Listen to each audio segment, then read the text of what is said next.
Chandur railway Kurha रोडवरील श्री क्षेत्र नागमंदिर गव्हाळा चांदूरवाडी येथे दरवर्षीप्रमाणे दिनांक 12 मार्च ते 19 मार्चपर्यंत संगीत श्रीमद भागवत व हरिकीर्तन सप्ताहाचे आयोजन संस्थेच्या वतीने करण्यात आले।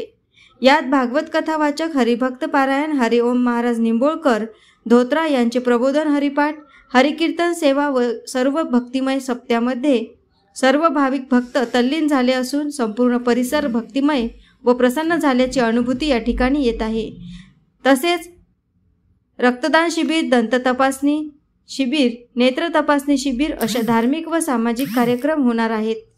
त्याचबरोबर दिनांक 19 मार्च रोजी सकाळी 11 वाजता हरिभक्त पारायण लक्ष्मणदासजी काळे आमला विश्वेश्वर यांच्या काल्याचे कीर्तन व त्यानंतर महाप्रसादाचे आयोजन करण्यात आले आहे।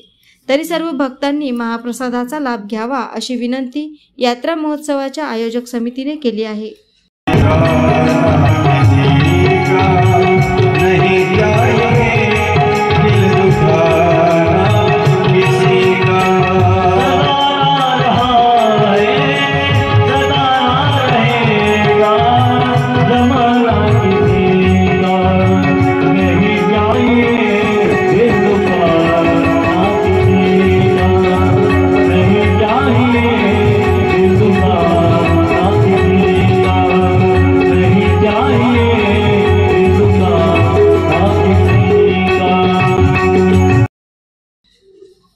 एएस न्यूज महाराष्ट्र करिता चांदूर रेल्वे येथून सहसंपादक राजीव शिवणकर।